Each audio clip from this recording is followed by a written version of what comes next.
With God, there is always more.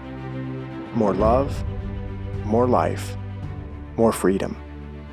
Welcome to Zoe's Exploring More with Michael Thompson. C.S. Lewis once wrote, "Our Heavenly Father has provided many delightful inns for us along our journey, but He takes great care to see that we do not mistake any of them for home." Join me and the team as we explore the kingdom together, discovering the deep truths and offering encouragement for the journey. There is always more. Welcome to the Exploring More podcast. I'm Serena Travis, the audio engineer who's standing in today for the guys who are out of the studio. Today we're featuring an interview with Michael Thompson and Josh of the Uncensored Advice for Men podcast. Good day, fellas. Welcome back to Uncensored Advice for Men. My name is Josh. I'm your host. I'm going out asking questions on your behalf to coaches, to authors, to speakers, to gurus, to people who serve men, right? You guys are the people that they serve. So I'm reaching out and asking tough questions and then giving you guys the answers. All right. So on today's show, we're going to have a conversation with Mr. Michael, right? And Michael is an author, a teacher, a guide for the hearts of men. And we're going to talk about what is a disorientated man. Michael, welcome to the show. Hey, Josh. Good to be with you. Good to be with the men of your Uncensored podcast. This is a treat for me. Thanks for bringing me on. Yeah, we're honored, brother. All right. So what do you mean by disorientated or orientated man? What do you mean by that? Yeah, it started for me a few years ago. I think I was in the disoriented category.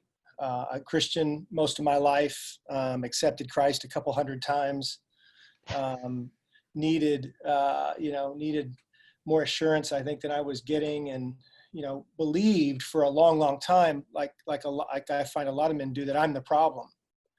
I don't think I started believing that just on my own. I think it was a message that was repeated to me from a lot of places, somewhat in the athletic world or music or grades. So the world you live in as a boy coming up, it can deliver that message pretty hard. The pulpits that I sat in the pews, all those years growing up, it came from there too.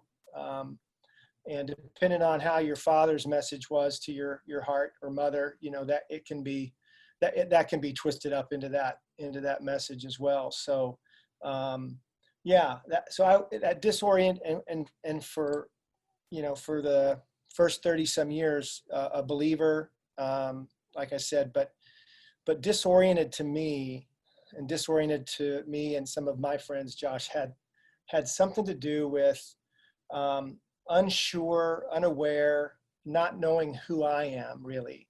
Secondly, kind of not really knowing what's going on around me in the environment that I'm in.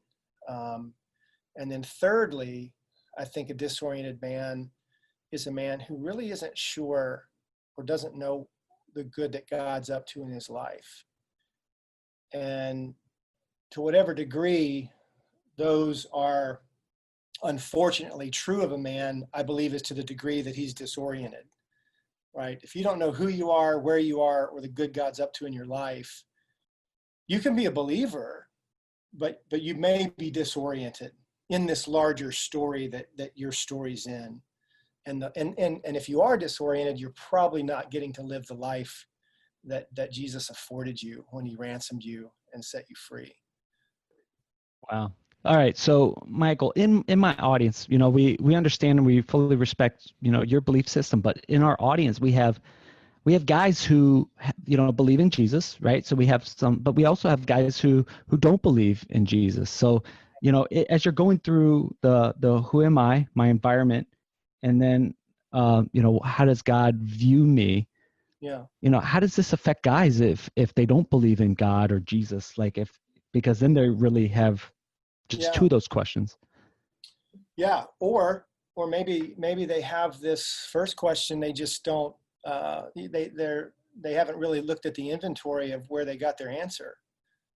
Who has shaped your identity, and what are the odds that they knew what they were doing? Yeah. So I guess for the guys who do believe in God to some level, right? Maybe they like you, who have come back 100 times and Yeah. like rededicated, and for the guys who may not, have a orientation towards, Christianity or God, maybe this podcast, maybe this one isn't for them, or maybe they could just listen in and Yeah.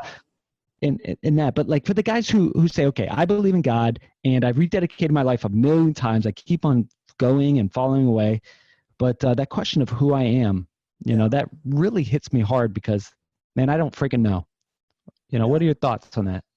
Yeah. Yeah. Two things before we let these guys go that aren't sure about God. I think one thing you can do, even if you're not sure about God, one of the things that we get really, really acquainted with, Josh, is us. We live with us. I live with me. And what is it that I long for? What is it that I want? What is it that I'm hopeful for and looking for? And I think across the board, universally, I can answer that question. And it's love. When I say love, I mean words like validation, affection, attention, worth, belonging, acceptance. I think you can go to any continent, any country, any city, any village, any borough, and you ask men and women, what do you really want? They might say $1 million, or they might say to get out from under this oppression. I mean, those are legitimate answers, honestly. More resources or some kind of deliverance or freedom. But I think when we look at the human heart, the human soul, the psyche, we all can admit that to varying degrees we want that. We want relationships. We want connection, and that's how we were made. So that's another conversation for another day. Who put that in us? Yeah. There's far more brilliant folks out there like C.S. Lewis who spent some time writing about it and things like that. But I would say when you look at where we go, where do we take those questions? Do you see me? Do you want to be with me? Am I worth your time? Do you like what you see? Right? That means we're all exploring, we're all looking, we're even hunting, if you want to put it that way, for what we were made for. And that's connection, intimacy, and I think that's all in the conversation in another podcast when we really talk about what love is. So when we get back to oriented and disoriented, or this idea of identity, the first question, who am I? That's what I mean, Josh. Who's contributed to your current files on who you think you are? And however they handled your heart or your soul, however they handled that, what are the odds they handled it well? Number one, that's one big question. What are the odds that the people who were in charge of handling your heart handled it well? Secondly, what's the possibility that you interpreted it accurately? I can't even get through my emails without misinterpreting a few of them, or text. I mean, we misinterpret a lot of things. So for whoever our audience is, the believer, the one who's agnostic, kind of kicking the tires, yeah, maybe, or somebody who's turned away from God. All of us have these impressions from people in our lives that have led to some kind of orientation, some kind of perception of who we are in this story. Yeah. And most men have not looked at the files and looked at the initials and looked at the signatures of who made those deposits, and were they true? Are they true? And yet we live under them in many, many, many ways, many inconvenient ways for most men, believer or non-believer. This affects us all. Yeah. To be honest, man, I think that I'm a guy's guy, right? Like I feel like right now I have my hat backwards, and like I have guns, and like I like the things that guys like, right? I like shooting things, and I like sex, and I like money and power, but when you mentioned like what do we really want, and you said love, I was like, not me. I could deal without love, but then you started going validation, respect, acceptance, a fit. Where's my fit? And I was like, oh God, that's all under the umbrella of love. And I go, okay, I admit it. I need love, guys, right? I'm raising my hand. Yeah. Who else in the audience needs love? Okay, we all should be raising our hand, and that's you're sharing with us. That's kind of designed in us. The question I have for you is, when you talk about identity, who helped shape who I am? Which, some of the guys listening in might not have a great childhood, and they might have had a dad who shaped them with a wooden stick. Oh yeah. Right? Oh yeah. Yeah. What do we do when we might have been maybe shaped under force of things that aren't kind or that are negative, wounding, hurtful? Yeah. Oh yeah.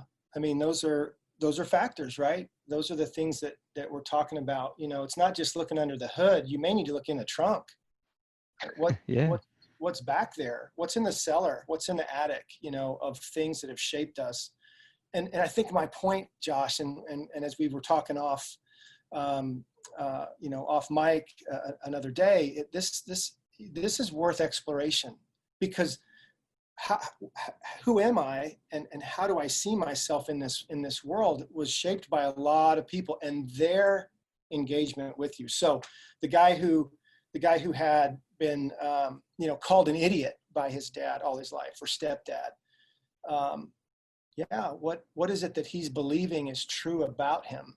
I mean, how are those tapes playing? And I know this can sound a little psychological, but I'm really talking about matters of the soul, heart and mind. I mean, this thing that we carry around, this inner being, right? It keeps inventory. Like Tommy Boy said, when he clocks into that bar, that's going to leave a mark. We all have had plenty of things we have, crashed into, and things that have crashed into us. And I think that's where orientation begins, is with a survey, right, of what is it that I believe about me, about the world, and how it works. People are going to show you that continually in their likes and dislikes and Facebook, what they write, what they offer. They're going to tell you that we call them opinions, but Josh, it's what people believe. And they believe it enough to put it in print. It's going to stay there. And so what is it that we believe? And I would say this, that what you believe matters. It matters. It has influence on your life and the lives around you. So back to our question, what if what you believe, what if you've misunderstood a few things? What if you've misinterpreted some things? So, that guy who has been told he's an idiot, or he can't, or you'll never be, those are powerful words, and they can motivate us, right? They can motivate us to, well, I'll show you. That's a powerful idea. I'll show you. Or, you're right, I am an idiot. So we either come out of our skin or we shrink back into the corner. So many men have never even looked at this stuff. And yet, I know this is hitting guys though, man. Yet it's fueling them. And what if what if those things that are fueling them in one of those two directions are inaccurate? What if your dad or stepdad was wrong? What if he was wrong? But our whole life, and you said what you believe matters, right? So what if you've taken that to heart? Like, you're an idiot, you're a fool, you're a failure, you're a f up, whatever the case may be. Yeah. What if you actually take that into heart and you go, I guess I am? Will you start acting like that? How does that affect you, Michael? In my own life, some of the things I uncovered, some of them motivated me to prove somebody wrong. And other times I accepted their commentary and shrunk back in fear. The Zoe team invites you to attend the Heart of a Warrior Encounter Weekend this fall at Young Life Trail West in Buena Vista, Colorado, Thursday to Sunday, October 15 to 18, 2020. During the weekend, the team has 3 main objectives: help a man to get his heart back, teach him how to fight, and show him where the battles are. The kingdom needs more men who know what it is to walk deeply with God and who dare to be dangerous for good. Join the Men of Zoe by going to zoe.org/events for more information. I guess what you believe about yourself matters, right? What people, how they are shaping you. Did they handle it well, right? Did they handle it well? Did I interpret it well? That's a really interesting approach at looking at, what's in the trunk or what's under the hood. So that's kind of like the who am I. How do you know if your who am I is disorientated? And what does an orientated man look like? Yeah, great question. I think a quick one is look at the wake of your life, the wake. Look at the tire tracks. Are there people laying down back there that you've run over? Are there people in your wake? Or are there people who want to get in your vehicle, get in your boat and be with you? You know, I don't want men to be safe. I want men to be dangerous, but I want them to be good. Whoa, whoa, whoa. All right. Two things. One, look at your tire tracks, right? All of us guys, we're out in the woods, we're driving, we're rooting, throwing up dirt, right? Like that's who we are. We like big trucks and things that go fast and crash into things, right? Look at your tire tracks, man. Do we see, or your wake, right? For those are boat guys out there. Did we leave a wake of mess, of hurt, of broken relationships? Wow, that's a great way of like picturing it, because I think us guys like to, image.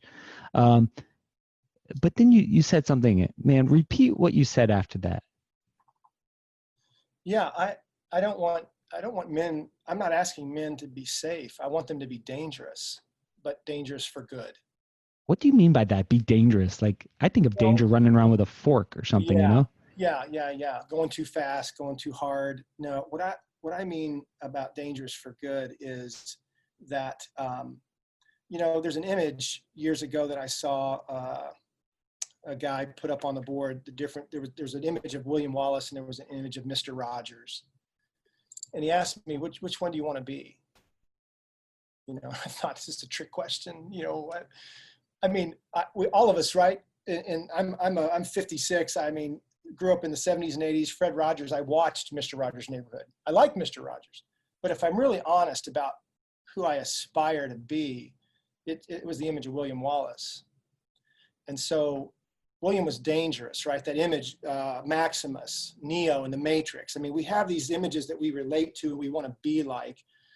And really, that when we look at our heroes, they're dangerous. They can do, they can wield their power in a bad way if they so choose. But what we realize is they're dangerous for good. And they're dangerous in that, freedom is a fight. Freedom is a battle to see people free from the lies that they've lived under. That's a dangerous for good man, a man who's oriented to the freedom that he's experiencing. Then he can actually go towards the mess and towards those who are captive and be an agent for freedom, right? To see them come out from under the oppression of. And we tell these stories over and over again. Galaxies far, far away, or in Wild Wild West, all of our heroes have these elements. They come to realize who they are in the story, and there's a moment of truth, and they step into it, dangerous for good. Yeah. Now, Michael, like that's great in the 15th, 16th century, right? Every man lives, but every man dies, but does every man truly live, right? That's in the that guy fights with a sword and such like that. Like right now we're talking on Zoom. I've got a MacBook Pro sitting in front of me. Like, right. Come on, how dangerous? Like for the guys sitting, office, pencil pushers, deal makers, like how could we live dangerous in today's world? Yeah. Back to what we said, leading your families, that can be a dangerous terrain. Seeing your children's hearts, the freedom that you can go after, I believe, with God, becomes the freedom then you can offer those who are under your watch you're in charge of. I love the question. I don't think we have time, but I think because this, Josh, if it was easier, we'd be doing it. Yeah. We'd be doing it. But I think that steps into a much larger conversation. But what I would distill it down to is that, hey, your presence, dads, husbands, men, your presence can be strength without, the brash and the demanding and the controlling and the loudness. I mean, we're in a whole other, and this is what your show's about, right? A whole big conversation about what masculinity really is. What is it in its essence, and and I think we have a lot of exploration to do in our 20s, 30s, 40s, and 50s in order to become the kind of men who other men would want to be like. without demanding that they do so, but by the way we live. So in that, who am I? You're saying that it's actually dangerous, like being a father and staring into the hearts of your kids, because you could look at you based on our conversation. You could say, who shaped me? Yeah. The danger side is, how am I shaping the next generation, right? It's a great idea. Yes. Because Absolutely. my dad might have driven me with a whip, Yeah. or whatever the case may be. Yeah. Or the guys listening in, their dad might have driven them through insult and such. But danger is stepping away from what is normal. Yeah. Right. Yeah. You helped me prompt into this a little bit, that another way I would say it as a dangerous man is a settled man. He has nothing to hide, nothing to prove, and nothing to fear. That's a dangerous man. But he gets his strength from somewhere. He doesn't have to get his strength from other people.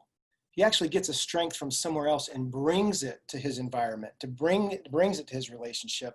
And that's where I think God comes in more than handy. I think that's where God makes the difference. Who did he make me to be as his image bearer? This is a noble platform that we're talking about, to be an image bearer of God. And what if the image was tarnished by others? And what if what he wants to do is free us to be who we really are in the kingdom? I mean, how you're known in heaven, Josh, what if you could be known on earth? Oh, I never thought of it that way. And that's what those are all part of this dangerous for good conversation, I think. And I think that's, back to the 15th century or 12th century, I think that stuff carries over the centuries. And though we have laptops and can be on Zoom in our underwear, hey, at the end of the day, can I love my children fiercely? Can I listen to them intently? Can I engage with my wife purposefully? And can I do that, right, with a little bit of scruff and a hat on backwards, and then go get in my truck because that's what I do. But this idea is so big, and I think men are starting to look toward it. And I think the conversations like this, Josh, about orientation, right, they're the ones that hopefully provoke, maybe even disrupt men to like, I've never thought about that before. And that's why these conversations are important and needed. I think the other thing about orientation that we haven't had time to get to, and maybe we can jump to, is the larger story your story's in, right? Do you understand the larger story that's going on around us? And, even when this, recently we've had more, racism, deaths. We have a very dangerous story that we're living in. It's not safe to underestimate the world around us. The scriptures talk about it being a fallen place, right? There was a fall. Now we live outside the garden. And there's a war going on there. At least we can see it around the world. There's a war going on between good and evil. Now, whether you ascribe it to heaven and hell or God and Satan, and that's not your flavor, you still can't disagree that there is good and right, and there is bad and wrong and evil. We might disagree on what all that even is, but still we've got the two camps. And that's the larger story that our story's in. So how do you navigate that, right? To be oriented is to know the larger story I'm in. I talk about Bear Grylls. That guy knows environments. He is appropriately adorned with the right stuff to land into that place. And he eats stuff that I wouldn't. He does stuff that I wouldn't. But he's an oriented man, at least to the environment, the larger story that he's in. And I think his characters in a story, if we don't understand the context of our story, we're going to be disoriented. We're going to ask questions that sound like whining when we say, why? Why did this happen? Why? You don't understand how this works. And you'll be a casualty or a victim often if you don't understand how the larger story works. So the symptoms of a disoriented man, disorientated Disoriented. man. Disoriented. Yeah. The symptoms, and I'll need spell check to even write this as a title. The symptoms, right, is a lot of questioning, a lot of victim, right? Like, this is happening to me. I'm not, what other symptoms are there? I think you're actually describing a little bit of the gravitational pull to live in a smaller story. Right? If an oriented man has nothing to hide, nothing to prove, and nothing to fear, then a disoriented man has something to hide, something to prove, and something to fear. That's a really great description of orientation, disorientation, freedom, bondage. And so when you are the center of the story, and the story is all about you, what you can get, what you can do, the applause and the approval of others, or avoiding their rejection, you're in the center of the story, and you're going to live in a way too small story. So when you're in the center of your own story, the center of the story, it's too small of a story. Yeah. And that's safe. Right. Unsafe and dangerous is living a part of a bigger story. Yeah. An uncharted map. Yeah. Yeah. And there's a dangerous for good, and then there's a dangerous not for good. Because if I live in the smaller story, if I live in a story that's about me, I'm going to try to consume. I'm going to try to manipulate. I'm going to try to, work, prove, protect. I mean, the world revolves around me. And so I'm going to have to get some people to comply to that whole program in order to make my world work. And they're going to be the ones in my wake or under my tire tracks. Now, we've got 5 minutes, Michael. One of the things that you shared with me earlier is you wrote a book, The Heart of a Warrior, and you're really passionate about helping men kind of discover this heart of a warrior and the invitation to become a warrior through a journey. Yeah. What's one last piece of advice that you have for guys, and then where could guys find out more about you? Yeah. There's a Bible passage in 2 Corinthians that says, we with unveiled faces reflect the Lord's glory, and we're being transformed into his image with ever increasing glory. I don't know too many men who, if I said, hey, if you could have ever increasing glory, if I just pulled that out of the passage and just said, hey, what if you could have ever increasing glory? What if you could become more and more your true self, who you were meant to be? Would you be interested?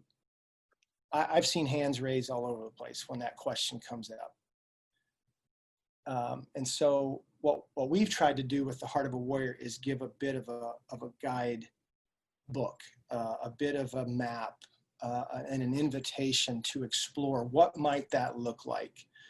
And I told you, we'd asked earlier, I mean, I grew up hearing about God's love, and that's different than experiencing God's love. So what if, we could move from the brochure of God loves you to the, let me tell you, Josh, what he did today. Let me tell you what the Father, how he loved me today. Let me tell you how he's training me or healing me or inviting me, and to walk in a relationship, an intimate relationship, right, between Father, good Father, that idea, and a beloved Son. And I can actually join him in the enterprise of the kingdom and engage in what he is doing in and through people, in and through me. That's a much larger story to consent to and to become the character nobody can play my part. Nobody can play your part. Nobody can play your dad's part. Nobody can play your part but you. So if you're playing small or you're living small, then I promise you your part is largely being unplayed. Or you're actually helping the enemy in doing their bidding.